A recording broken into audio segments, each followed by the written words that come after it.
Justice आज भी ना एक तरह की कॉलोनियल लॉक इन की में है।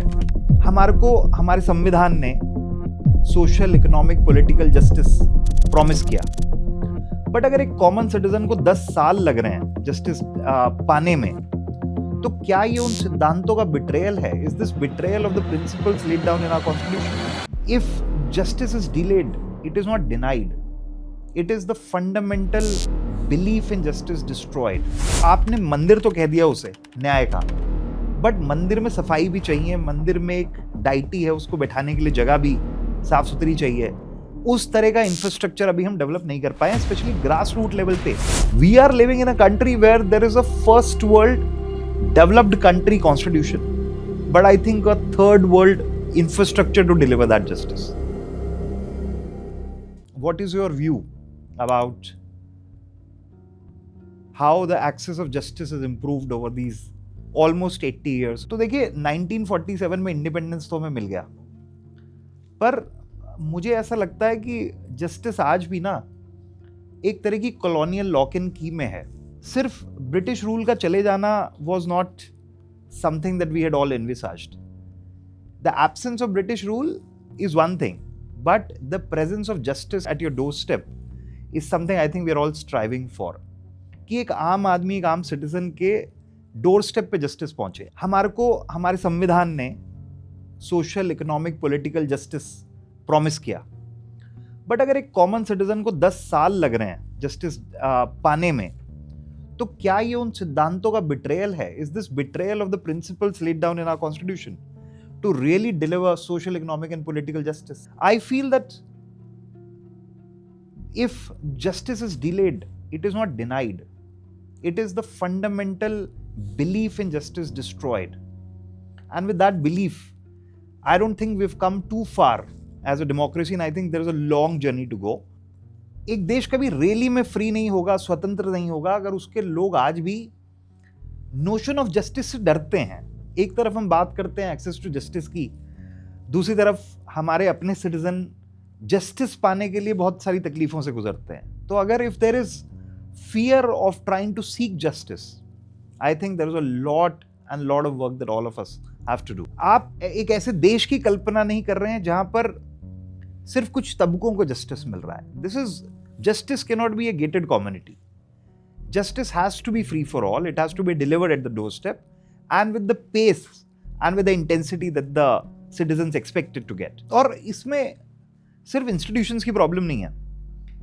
We are living in a country where there is a first world developed country constitution, but I think a third world infrastructure to deliver that justice. Rickety courtrooms, no facilities for people, no facilities for the judges, the court staff, sometimes even lawyers.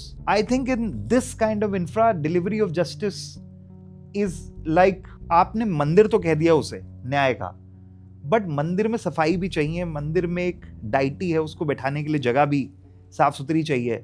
उस तरह का infrastructure अभी हम develop नहीं कर पाए, specially grass root level पे, जहां मास लेवल पे और फंडामेंटल जस्टिस डिलीवरी हो रही है, वहां पर इंफ्रास्ट्रक्चर सबसे ज्यादा पुअर है, और उस इंफ्रास्ट्रक्चर को ठीक करना पड़ेगा अगर हम एक्सेस टू जस्टिस की बात करते हैं। जस्टिस एक बड़ी अजीब तरह की सर्जरी बन गया है। कराना सब चाहते हैं, बट वॉलंटियर कोई नहीं करना चाहता। There is a fear in the minds of people. जब मेरे क्लाइंट्स मेरे पास आते हैं, कॉमन सिटीजन्स मेरे पास आते हैं डिस्कस करने, तो क्या इश्यूज वो लेकर के आते हैं? सबसे पहला इशू जो इंटरेस्टिंगली मेरे क्लाइंट्स या मेरे कॉलीग्स मेरे पास लेकर के आते हैं, वो ये नहीं कहते हैं कि यार कोर्ट रूम में पंखा नहीं चल रहा था या एसी नहीं था। सबसे पहला इशू वो मेरे पास लाते हैं कि यार मुझे लगता है मेरे लॉयर ने ना मेरे लिए लड़ाई नहीं करी, मेरा केस खराब कर दिया। अब ये बात सुनकर आपके मन में यही कल्पना आएगी कि क्या ऐसा हो रहा है? क्या लॉयर की choice has become a lottery?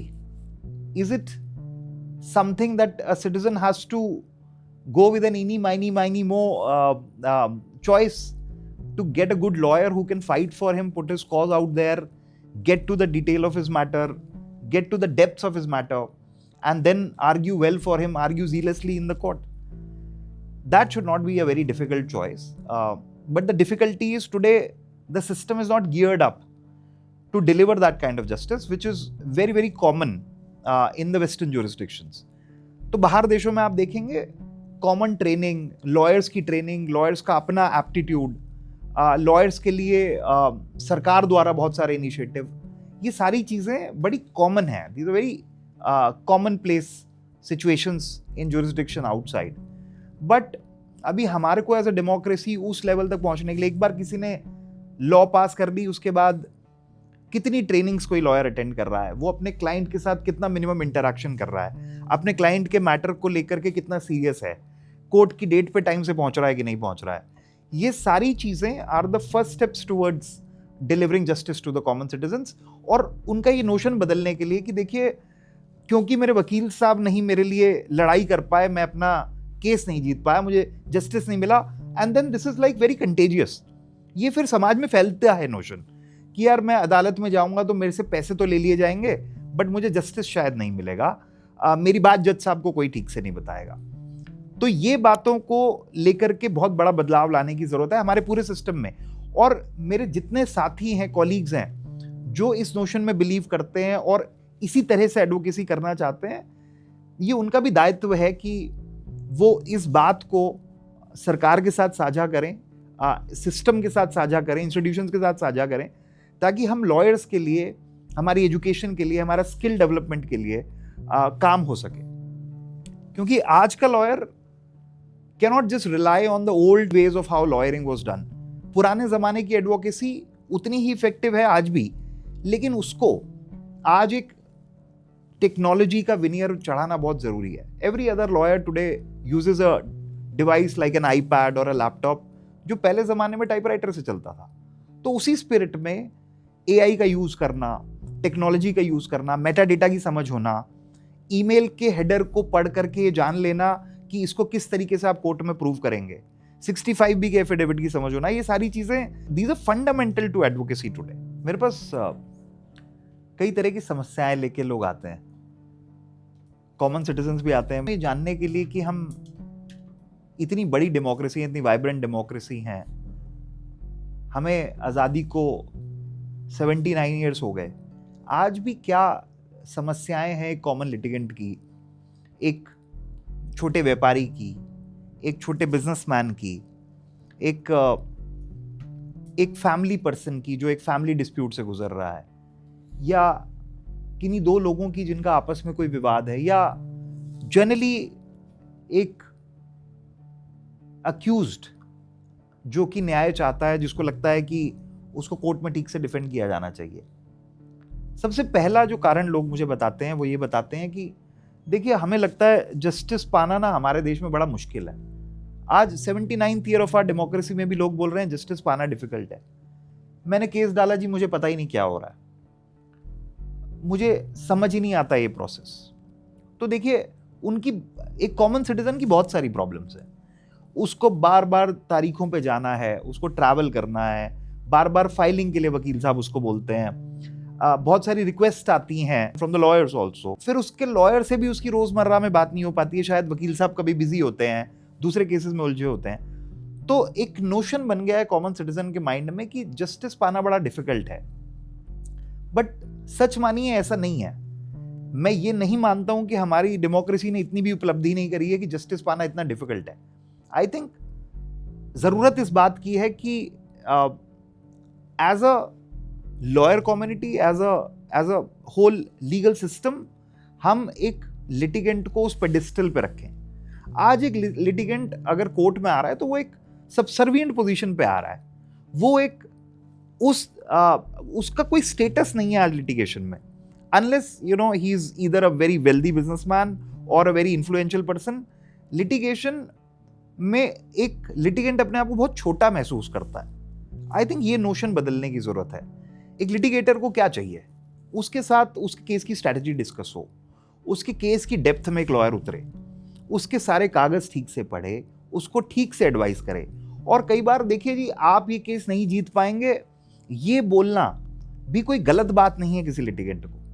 आपको लिटिगेंट को सच बताना है. पहले आपको लिटिगेंट को ये बताना है कि देखिए, आपके केस में ये मेरिट्स हैं और ये डीमेरिट्स हैं, और आपका generally chance of success in the courts, अगर आप फेयरली और रिगर से लड़ते हैं, इस तरीके से आता है. ये बातें बताना लिटिगेंट को बहुत जरूरी है. कई बार there are fights that do not even reach the court. मेरे पास एक मैटर आया था अभी कुछ दिन पहले, जिसमें एक husband was aggrieved with his wife and they were both going through a very very bitter battle and he was obviously not satisfied with the system, so he wanted me to take up the matter. मैंने जब matter की pleadings को देखा, मैंने matter की progress को देखा, आई realised इसकी और इसकी वाइफ की पिछले 10 साल की व्हाट्सएप चैट्स तो किसी ने देखी नहीं है। एक तरफ एलिगेशन है कि मेरे हस्बैंड ने मेरे को मारा पीटा, एंड उनकी व्हाट्सएप चैट में उसी कॉन्टेम्परेनियस पीरियड में शॉपिंग हो रही है, प्यार भरी बातें हो रही हैं। तो अदालत में अब ये साबित करना कितना आसान है कि उस टाइम का एलिगेशन झूठा था। बट इंटरेस्टिंगली आज तक किसी ने बैठ के वो 500 पेज की चैट पढ़ी ही नहीं थी, और ना उनसे मांगी गई थी, और ना उनसे कोई कागज पूछा गया था। So I think what happens is, वो रिगर में ना जाना हमारे एक लिटिगेंट को या एक सिटीजन को ये अविश्वास दिलाता है कि शायद जस्टिस पाना बड़ा मुश्किल है। In a different case there were glaring loopholes in the charge sheet that I saw where the accused should have just been acquitted on the basis of the police investigation itself. It was such a faulty investigation. There were inherent contradictions in the charge sheet. But case conviction की तरफ जा रहा था, and by the time the accused had come to us to seek help, what had happened was he had already charges were framed against the accused. He was almost at the verge of giving his 313 statement, जहां पर वो अपना version court को बताता।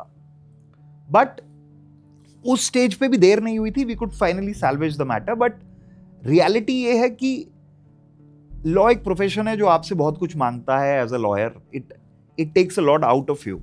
You know, there are missed parent teachers meetings, there are empty dinner tables, you know, that entire family around a lawyer is also the silent co-accused when the lawyer is engaged in trying to protect his clients.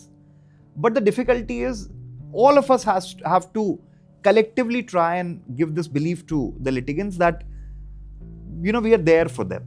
We are there to advise them. We are there to speak to them. एक बात करने के लिए वकील से अगर एक litigant को 50 फोन करने पड़ेंगे तो शायद हम भी कहीं ना कहीं अपनी ड्यूटी में फेल कर रहे हैं।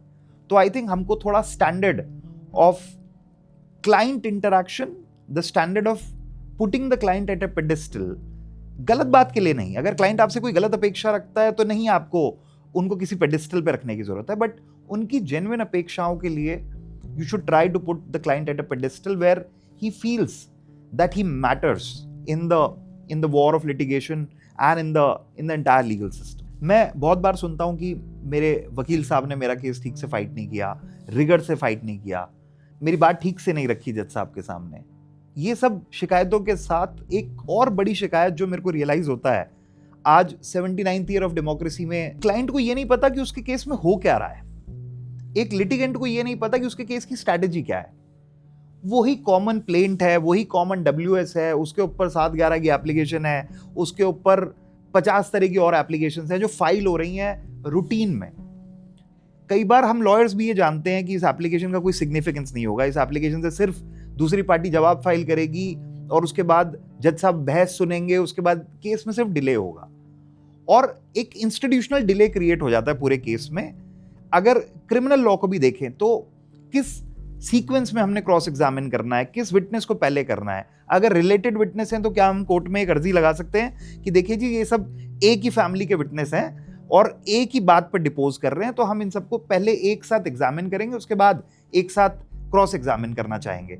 तो you know, your cross examination becomes effective, they get examined faster. तो इस तरीके से जो एफिशिएंसी आनी चाहिए जुडिशियल सिस्टम में, एक स्ट्रैटेजी होनी चाहिए, वो स्ट्रैटेजी मुझे लगता है कहीं ना कहीं या तो सिस्टम में मिसिंग है या हम वो रिगर नहीं दे रहे हैं, और क्लियरली अगर दे भी रहे हैं तो हमारे लिटिगेंट को नहीं पता है। और जब तक उसको उसकी पिक्चर किस डायरेक्शन में जा रही है, उसकी पिक्चर का प्लॉट क्या है, उसकी लिटिगेशन का प्लॉट क्या है, उसकी लिटिगेशन की स्ट्रैटेजी क्या है, जब तक हम ये नहीं बता पाएंगे अपने क्लाइंट को, एक लिटिगेंट को, तब तक उनके मन में ये जस्टिस को पाने का डर या जस्टिस को लेकर के एक जो नेगेटिविटी है ये जाना मुश्किल होगा।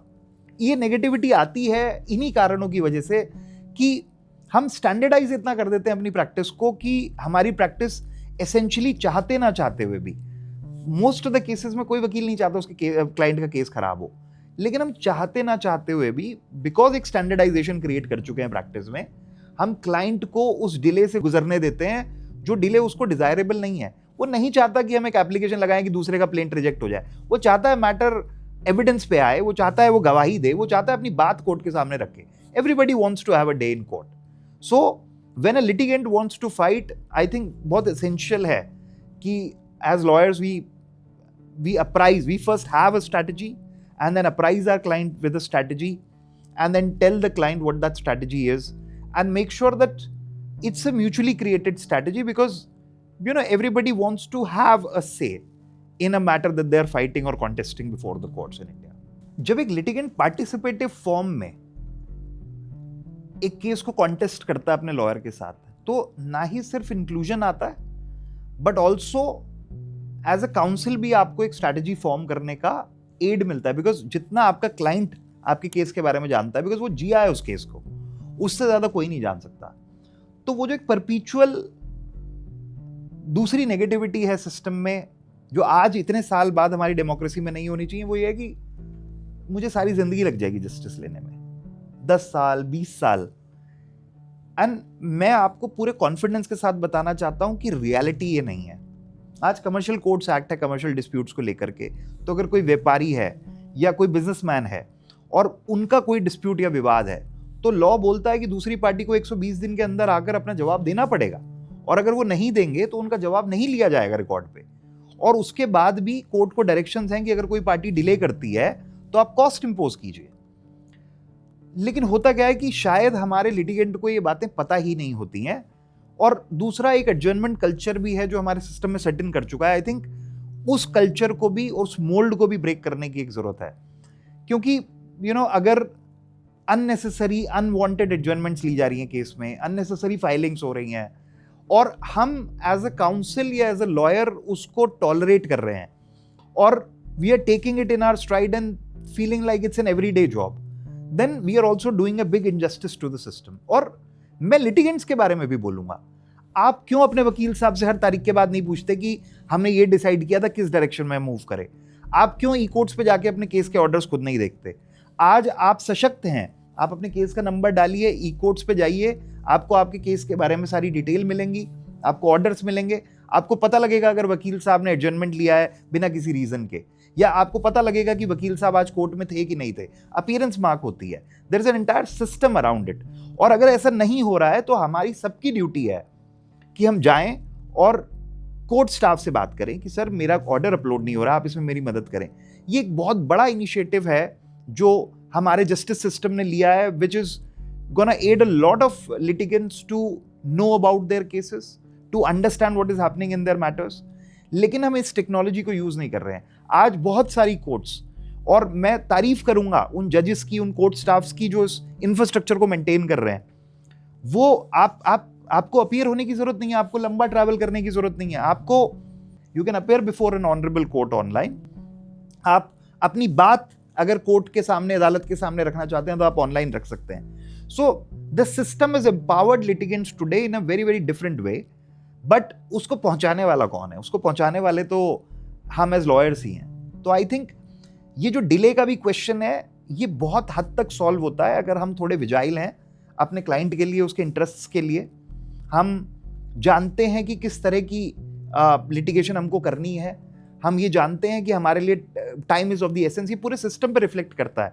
अगर एक केस 20 साल चलता है तो वो एक लिटिगेंट के लिए नहीं, सौयों लिटिगेंट के ऊपर अफेक्ट डालता है। तो आई थिंक डिजिटल इंफ्रास्ट्रक्चर को यूज करने को हमारी क्षमता को भी हमें बढ़ाना है, और लिटिगेंट को भी थोड़ा विजाइल रहना है, ताकि वो उस डिजिटल इंफ्रास्ट्रक्चर को यूज करके अपने आप को सशक्त बना सके।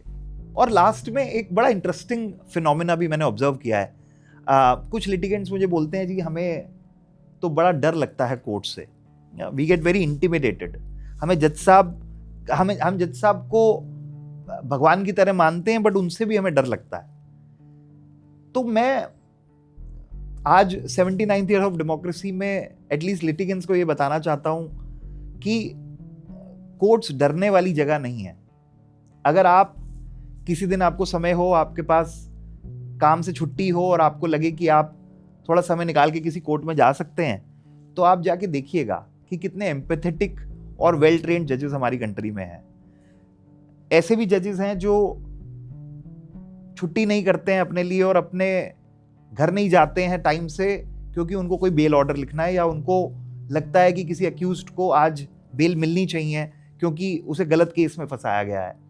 इस तरह के भी जज साहब मैंने देखे हैं जो जब तक सारे ऑर्डर्स नहीं लिख लेंगे, सारा काम खत्म नहीं कर लेंगे, वो ना तो खुद ब्रेक लेंगे, ना वो हम लॉयर्स को ब्रेक लेने देंगे, क्योंकि they are committed to the idea of justice. Court staff उनके साथ बैठा रहता है। मैं अपने जिन कोर्ट्स में मैं जाके प्रैक्टिस करता हूँ, मैं देखता हूँ कई बार 7-8 8-8 बजे तक कोर्ट स्टाफ और जजेस बैठे होते हैं, अपना काम कर रहे होते हैं। सो बड़ा मेहनत से एक सिस्टम काम कर रहा है ताकि हमारे सिटीजन्स को जस्टिस मिले, उनको इजी एक्सेस टू जस्टिस मिले, फेयर जस्टिस मिले। इस तरह के इंफ्रास्ट्रक्चर में भी बैठ के कुछ जजेस इस तरह के जजमेंट लिखते हैं जो कि बहुत सारे सेलिब्रेटेड जजमेंट से ज़्यादा वेल रीजन जजमेंट्स होते हैं। बहुत अच्छे अच्छे वकील हैं जो आपका केस को लेकर के जील के साथ, रिगर के साथ, पूरी पढ़ाई के साथ, सही तैयारी के साथ जज साहब के सामने रखते हैं। तो आज मुझे लगता है कि अगर 79 ईयर्स के बाद किसी को कोर्ट में जाने से डर लगता है या हमारे लीगल सिस्टम को एक्सेस करने में डर लगता है, तो आई थिंक ये हमारे लिए एक बहुत बड़ा वेकअप कॉल है। और मैं खुद ही नहीं, अपने सभी साथियों से भी ये इल्तिजा करूंगा, ये गुजारिश करूंगा कि वो इस मैसेज को स्प्रेड आउट करें कि courts are not the places to be scared of. Those are temples of justice where a lot is happening and our litigants and citizens should know about it, because I think we can even become a better vibrant democracy if justice prevails in every home, it is delivered at the doorstep and delivered timely.